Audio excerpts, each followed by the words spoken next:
In this video, I'm going to show you how to install a universal tachometer in, I guess, the classic vehicle you're choosing, although this will work on some more modern vehicles too. Here's the tach I picked. Auto gauge, which is like the cheaper line of odometer, kind of generic tachometer.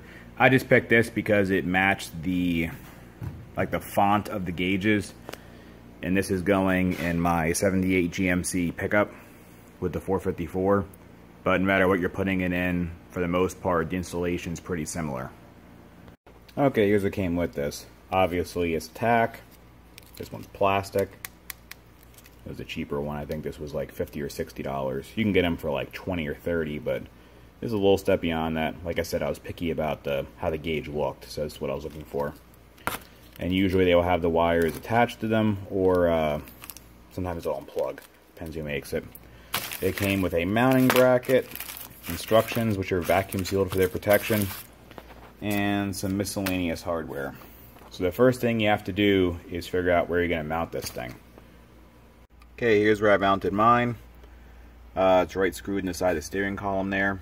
I normally don't screw them in. My normal method is to put a giant C-clamp around the column here. But the problem with this column is when you move the shifter, all of this spins. So the tach would have been whipping around. And the tach in this truck is not for racing purposes. I'm just strictly curious to what RPM I'm at on the highway when I'm cruising, because this thing doesn't have overdrive. So even though it isn't in the most convenient location, I can look down and see what RPM I'm at and then keep on driving. So now I'll get to the wiring here. Okay, thanks to these handy directions, I can show you the wiring here. So most of these universal tachs, at least all the ones I've seen, have the same basic 4 wires. You have a red, white, black, and green. The only exception to these that I've ever seen is that some old Sun tachs and probably some other ones, like real old ones, like 60s, 70s, have a driver box you have to get. But these modern ones are pretty much all this way. Anyway, so here's what we got. White goes to your dash lighting. We'll cover that later. Red goes to fused on, so some power turns on with your key. I'll show you that then. Black goes to ground. And then green's the important one. Green is the one that goes to the engine in some way, shape, or form to get your tach signal, or actually the reading the tach uses to figure out what RPM your engine's running at. So, 2 common ways to do this. If you have a GM HEI distributor, which means you have one of these caps in your engine bay somewhere, you have it easy. Because right on this cover right here, you'll see there's a battery feed wire and a tach wire. And normally, because I'm missing a piece of it, there'd be 2 spade terminals in there. So literally all you have to do is hook that green wire up to here, and you're golden. Your engine tach wiring's done. Now if you have another brand or something older, you get this old canister coil, which they vary a little bit, but same idea. Output to distributor, and you have positive and negative. In that case, your green wire goes to the negative side of this, which if I look here is that one, dictated by the dash versus the plus. So your green wire goes on there. It will accomplish the same thing.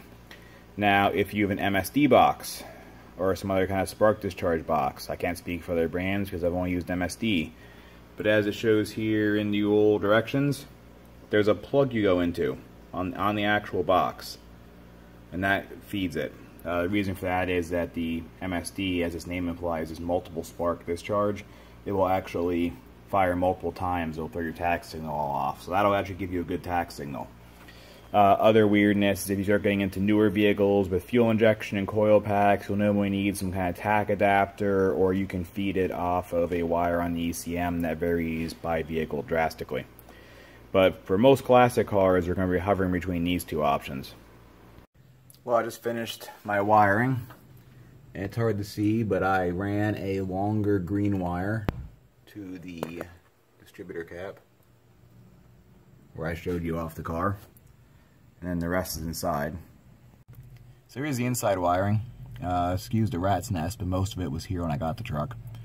So it's easy on these era GM vehicles because they actually put ports on the fuse box for you to add on accessories. So I have the white wire going to the port, which is actually for illumination, so that applies power when your lights are on. And so that's going to the illumination section of the gauge. And then that little red wire right in the middle right now, that's the power wire for the tach. And that is going to a port which is labeled ignition, which only gets power when the key is turned on. You want to make sure you put your power to that so that you're not getting power to your tach when the engine's off, etc. So if you have one of these GM vehicles, you have it easy because they have these ports. And there's plenty of them, as you can see, because people have been using them quite liberally over the years in this truck. If you don't have one of these vehicles, it may be a little more difficult. Some other cars do have additional fuse ports or power takeoff on the fuse panel. Some don't. So if you don't, you're just going to have to do some research or get creative trying to power something. Here comes a moment of truth. Let's try her out. Well, it jumped, so that's good. That's a good sign.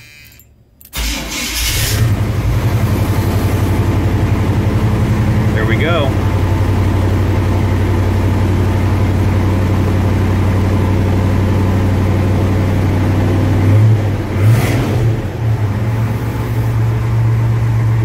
Looks to be operational. Let's test the lights. Yep, there we go. Works as intended. I hope that was useful if you were searching for this video or were just curious how to do it. I know it's kind of basic stuff, but you know, someone has to show how to do it. And I know a lot of people, this is one of the first things they do when they get a classic car. So thanks for watching.